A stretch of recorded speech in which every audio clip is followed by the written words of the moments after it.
Life is precious, and we all have the opportunity of living it to the fullest. Unfortunately, so few of us know how to manage it all. How do we account for our opportunities? How do we account for our time? How do we account for our relationships, health, spirituality, homes, finances, influence, and careers? How do we account for the one life we have to live? I am so glad you asked. In this program, you will find answers to all of these questions and more. Welcome to the Account for Your Life podcast with your host, the healthy accountant himself, Jay Moore. What's happening, everybody? Guys, I want to welcome you back to another episode of the Account for Your Life podcast. And here's what we are talking about today. Being gifted is a blessing and it's a curse. Man, I was reading over in our scripture today, actually since Saturday, and I'm just discovering some things, guys. We all are gifted, man, but we cannot miss this one thing. And so we're going to look at a passage of scripture. We're going to break this down. We're going to talk about how, hey, man, we can have these gifts, but these gifts are not everything when it comes to the greater good that we are supposed to bring to the world. So, guys, I want to thank you for joining me. This is Jay Moore. I'm your healthy accountant. I help you to account for your life. And today, this podcast is brought to you by Living Free Financial Services, where if you were to go to taxfreewealthchallenge.com, what you would discover is that we are giving away a way for business owners, people who are independent contractors, freelancers, service providers, those that are bootstrapping it, just trying to figure out how to make it in their business so that they don't overpay, so that they are aware of all the things they know that they need. We want to make sure you get access to this training.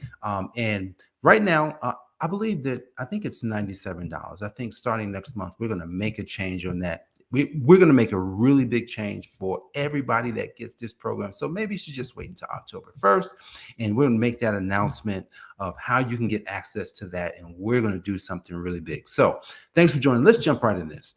Being gifted is a blessing and a curse. So why is this? Now over the past week, I've been reading and listening to Eric Thomas's new book, You Owe You. We were, for the first few chapters, we gave you some snippets, and we gave you snippets of kind of what's in the book. And the book is phenomenal. Like, this is a really good book. I think today I was listening to chapter 6 and 7. I believe, or maybe 8. And I was listening to it, and I discovered some things. Man, because, man, E.T.'s gift has been a blessing and a curse. Right? His gift, like he's really good at delivery. He's really good at telling stories. He's really good at really getting people to listen.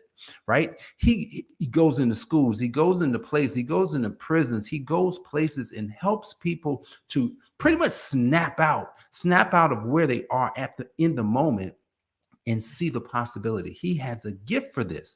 E.T. has been doing this pretty much all his life. And, there was a time in his life where you think he was doing great things at Michigan State U, doing great things, and then had to leave, right? Because some people may not always agree with your gift. So here it is, he's doing good. He's using his gift for the greater good. And then here it is, the curse came in and people were like, no, we don't want it. So there's times when we can go into an environment and no one wants our gift. People would say, you know what? I don't want your gift. Get it out of here, right? Because sometimes people are afraid. Sometimes people are afraid of kind of like, it's like they have their own agenda. And he talked about that in the book. He talked about how he was there at Michigan State. Someone new came in and they wanted to go a different direction, even though his program was doing good, even though his program was helping kids, even though his program wasn't funded by the university, even though his program was adding value to the whole university. They said, we don't want it. So here it is. He's a blessing. He comes in as a blessing and he's helping. And then someone else comes in and say, get out of here. So sometimes when we get in environments, there are going to be times where even though we're doing good, it's going to look like we're not doing as good. Someone's going to say, no, this is not good. And right now, as I'm thinking about your gift, right? Your gift. Have you ever been in an environment where you was doing good? You was bringing your unique ideas, your unique purpose, your unique ability into wherever you were, and somebody was like, you know what? Take that and shove it. Get that out of here. Has that ever happened to you? And I know it's happened to me before, where I was told that my services were no longer needed. We were, I was told that it wasn't quite what they were looking for. And that's what happened to Et. He was also a pastor. He was a lay pastor, so he didn't go to school for it. And so he's at a church, and they asked him to be, basically the lay pastor of that church. And he wound up like he was growing the church. The church was doing well, and some members didn't like it. Some members said it's not traditional enough. Some members said the doctrine is, he's not what we're used to. And even though the church is growing, even though things are going great, we don't want it. So imagine what that feels like when you get to a point where you're doing good and somebody wants to destroy you. Someone wants to actually take that away. So here's what happens, right? I was reading in First Corinthians chapter 13, and it's in we're just going to read verse number 2. It says, "And though I have the gift of prophecy and understand all mysteries and all knowledge, and though I have all faith so that I could remove mountains and have not love, I am nothing." Here it is. Et has a gift, and he has one of these gifts, right? And he has the gift of knowledge, the gift to go in and speak. He has the gift to help people to see things that they couldn't see in themselves before. And he had to have love in order to operate fully in his gift. See, when he was thrown out of Michigan State, he had to have love, because he had to say that I still want to do this. Just because this person didn't like it doesn't mean I shouldn't keep going. So he kept going. He actually created something brand new. Like it was like it took faith. It took him jumping into something new. It took him deciding, you know what? I'm no longer going to have that job that I had. No longer going to have the security of what it is that, I have today, but I believe that there's a calling. See, he had to have love in his life. See, if he did not have love in his life, then he would have probably quit. Or he may have just said, forget it. It's not worth it. Have you ever been in a place in your life where you were doing something good, someone didn't like it, someone, maybe you got fired from a job, maybe opportunities dried up, and you just said, forget it. Maybe it's just not going to work, and I'll just go back and do what I was doing. Maybe I can just go back to the old thing and not really have to focus on that. See, Et realized that his gift would make room for him. But here's the thing. It's a blessing and it's a curse, because there are times where you get only so far, and then you have to take another step. See, Et took another step, and he got thrown out of Michigan State. Not thrown out like from going to school, but basically he had to make a decision to move forward with his gift, but he had to do it in love. He was no longer mad. He kept the same program going for the students at Michigan State. Even though Michigan State no longer had the program under their wing. He just said, you know what, I'm going to still service those students because I love them, because I love how I'm helping them. I'm using my gift because that's a blessing, and the blessing is not for me. See, God says that your gift is not for you.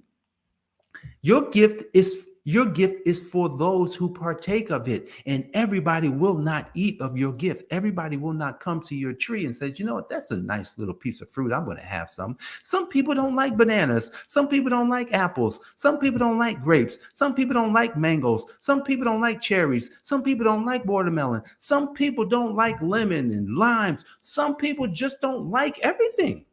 And that's their prerogative. We only want people at our tree who like the fruit. And you must now understand that just because someone doesn't like the fruit, it's okay. You have to operate in love. Think about what this says. It says, and I'm gonna read verse 1 and 2 because I think that brings the full context. Though I speak with the tongues of men and of angels and have not love, I am become a sounding brass or a tinkling cymbal. I'm just making noise. And though I have the gift of prophecy and understand all mysteries and all knowledge, and though I have all faith so that I can remove mountains and have not love, I am nothing. E.T. had so much love that he knew he must take a step forward. When he got thrown out of being a lay pastor for his church, I think he said 2012. I think that's the year. He gets thrown out of being a lay pastor for his church.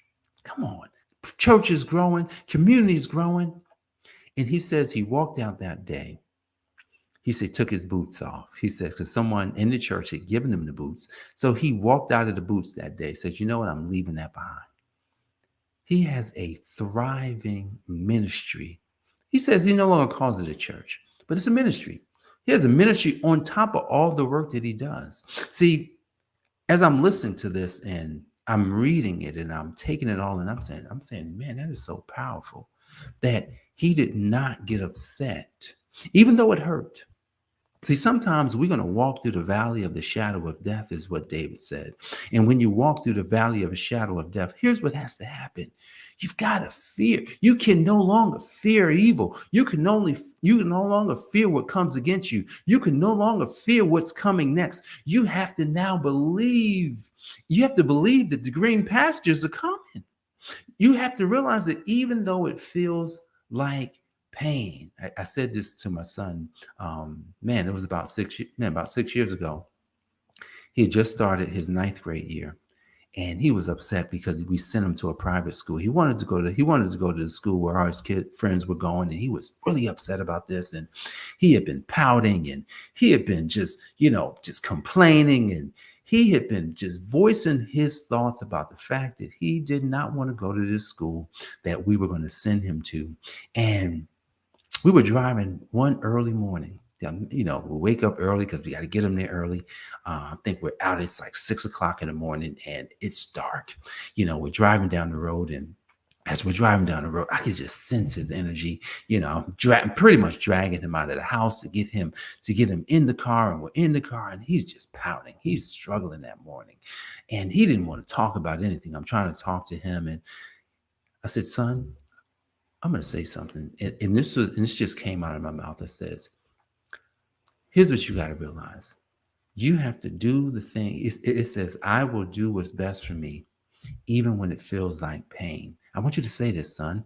I will do what's best for me, even when it feels like pain. And then we start singing it. And then we brought it home later on that day, and we were having a conversation with the family. And we sang the song.